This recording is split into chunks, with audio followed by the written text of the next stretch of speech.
We've all seen those lists of the best 10 most comfortable shoes for standing. We've gone out, bought those shoes, we've done our day-to-day job and our feet still hurt. Whether you're a nurse, you're a chef, you're someone that walks the factory floor every day and at the end of the day your feet hurt and they're tired, then this video is for you, because we're going to go into the real reason these shoes don't work for you and actually how to choose the right shoe for you. It's not about there being one shoe that's perfect for you. It's about finding the right type of shoe for your foot. So you need to understand your foot first. So we're going to dive into what arch type you have and whether your foot is pronated or supinated and how to tell that as well. Because out there on the internet, they think that you can look at your shoe wear and decide what type of shoe you need. But I actually think that is a massive fad, because I know that the way they're saying if you're a supinated foot, you on the outside of your foot, it'll get really worn down. Where I've seen people who have a massively pronated foot that still wear down the outside. And that's because they naturally strike on the outside and suddenly collapse through their foot. And so they wear down the outside as well. So we're going to ignore that, and I'm going to teach you how to know if you have a supinated, neutral or pronated foot, and how to find out what arch type you have as well. These two things will come together to allow you to know what type of shoe you need, and then from that type you'll have 10, 15 different shoes that you can choose from, depending on what the width of your foot is, what style you like, and how it needs to look, and whether it needs to be Gore-Tex as well for work. So this information is going to help you make a better decision on your shoes, so that hopefully at the end of the day you're going to feel less tired, less fatigued, more comfortable and have less pain.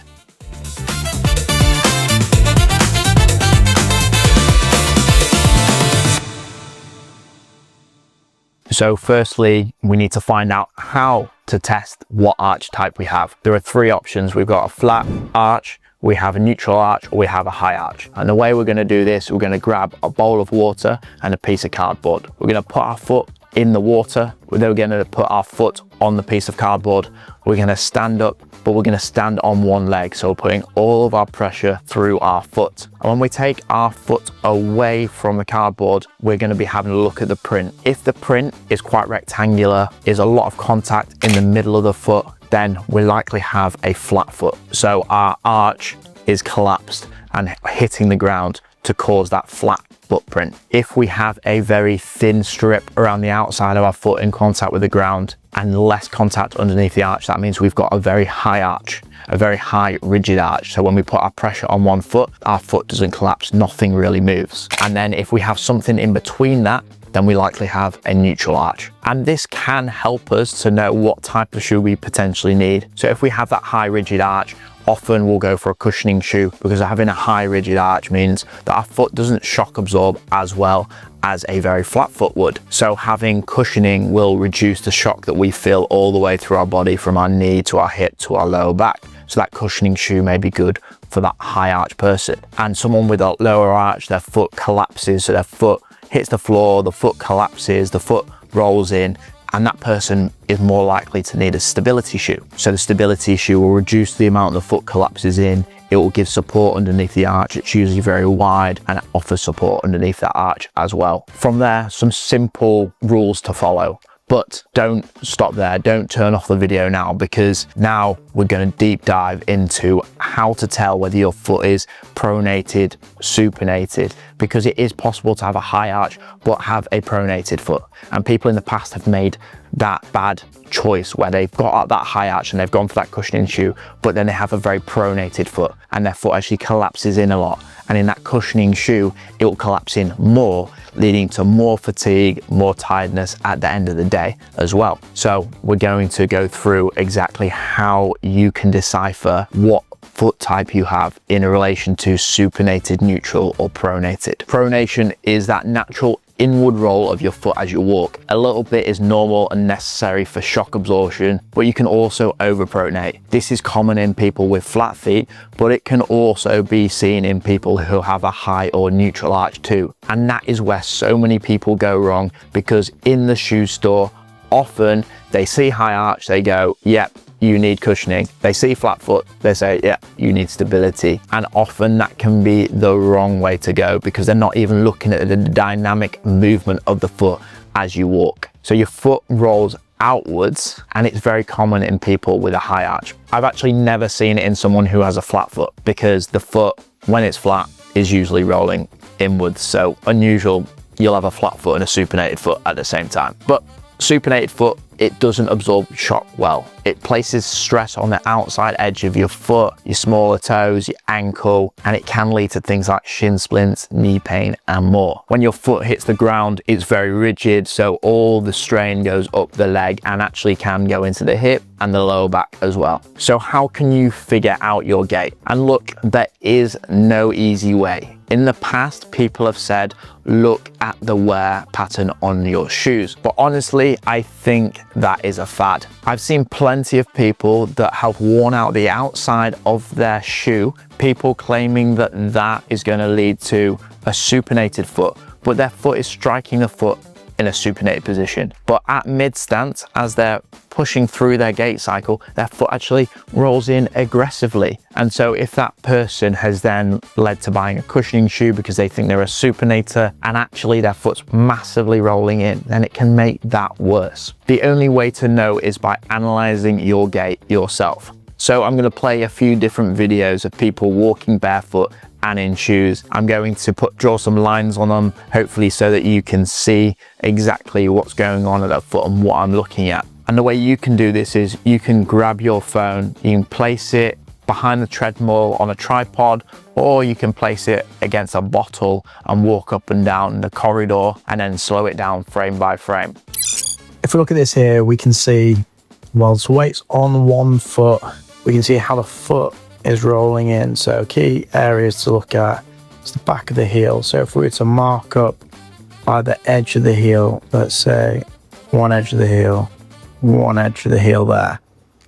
We're going to now take the midpoint, which is around here, and then the middle or the bottom of the heel is here. So we're looking at like 10 degrees of pronation. Here is the medial malleolus, and then underneath that, this is bulging here, and that's our posterior tibial tendon activated as the foot's rolling in, stopping the foot from completely collapsing in. So we can see the heel is what we call everted, is sort of pointing out. And this is what we call a pronated foot type. When you have a supinated foot, you load more on the outside of your foot.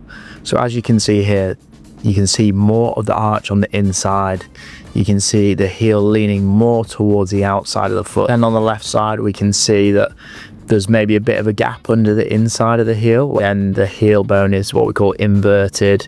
And we can see that there's going to be more pressure through the outside of the foot. Inside of the arch is quite high as well, not collapsing through the inside. From left to right, on the left, we can see the left foot is more pronated than the right foot.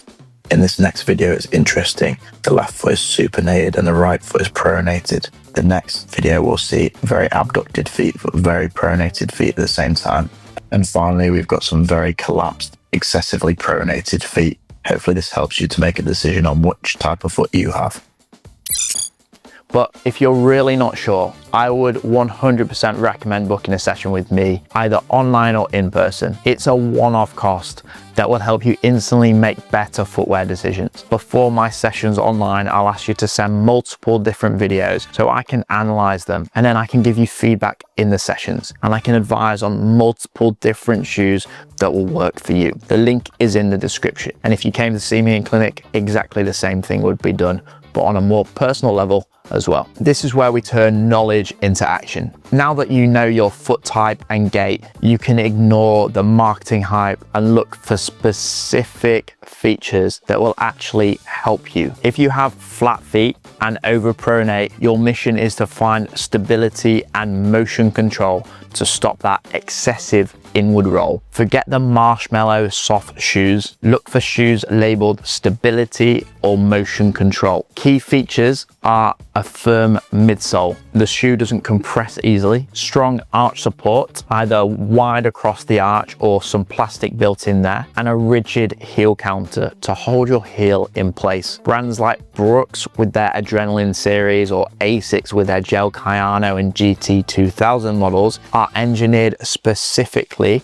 to help your foot into a healthier alignment, stopping you from over pronating. You'll see a list of recommended stability and neutral and cushioning shoes in the description with links. And those links are affiliate links, and purchasing shoes through those links really helps me to fund creating the content for you, so that I try the shoes, advise you, and you don't make mistakes buying the wrong shoes. As always, thank you so much for your support. Now, if you have high arches and you supinate, you need the opposite: cushioning and flexibility. Your foot is rigid, so you need the shoe to do the shock absorbing work. Avoid shoes with aggressive motion control and stability, as they'll push your foot further into supination and put you at more risk of like ankle sprains, peroneal tendon issues, knee pain as well. And look for shoes labeled neutral or cushioned. You want a soft, thick midsole to absorb impact. Models like the Hoka Bondi, Brooks Glycerin, and Asics Nimbus are famous for their plush cushioning, which is exactly what a high arch foot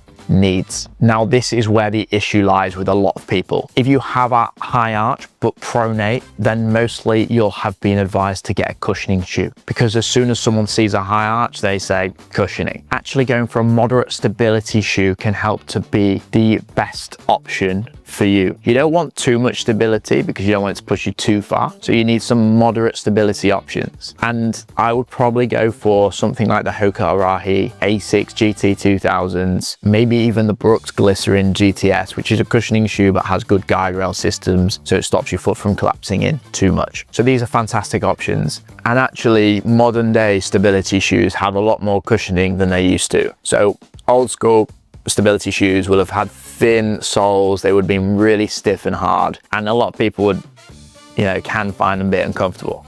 But nowadays, the foam is thicker, it's softer, but the shoe is wider, so it still gives a lot of stability, but it has nice soft cushioning, so either way, it's still gonna feel pretty nice. If you have neutral arches and a neutral gait, you are in the sweet spot. You could go for a stability shoe, or you could go for a neutral shoe or a highly cushioned shoe. It really doesn't matter. I suppose if you have that neutral arch type, but your foot pronates a bit, you might go for a stability. If you have a neutral arch type and your foot supinates a bit, you may go for that cushioning shoe. For that neutral foot, shoes like the Brooks Ghost, Hoka Clifton can be fantastic options for that type of foot. And trying just to go for comfort, not trying to fix anything that's not broken. And for everyone, regardless of foot type, a roomy toe box is non-negotiable. Your toes need space to spread out. And if you're a nurse, a chef, or anyone on their feet in a fast-paced environment, a slip-resistant outsole isn't just a feature, it's a critical piece of safety equipment. Brands like Brooks have fantastic grip, and if you're looking for Gore-Tex versions as well, can be waterproof too. So the best shoe for standing all day doesn't exist, at least not in a box on a shelf. It exists at the intersection of your unique anatomy and intelligent shoe design. For years, you've been told to trust the lists and the marketing. Today, I'm asking you to trust yourself. Trust what you've learned in this video today, how to analyze your foot type and how to pick the right shoe. We've debunked the great shoe lie. You know how to find your arch type now with a wet test, and you know how to analyze your gait. You are now in control of what shoe you choose. Of course, if you want my help, then we can go through it together one-on-one, whether that's in an online consultation or in clinic here in Singapore. I'm absolutely happy to help, and I've helped plenty of people just like you find the right shoe, go on to pick better shoes, and spend less money on the wrong shoes. You no longer have to be a passive consumer, hoping the next $200 purchase will be the one. You can walk into a store, pick up a shoe, analyze that shoe, and know instantly whether it's going to be okay for you. This is the shoe shift that changes everything. The power is no longer in the marketing, it's in your own hands or feet. Nice. Foot pain is not a life sentence. It's not just part of the job, it's a problem, and now you have the right tools to solve it. And if you don't, you know where I am. Check out my video on the best shoes for city walking for your next overseas trip. Thanks a lot for watching, and I'll see you in the next video.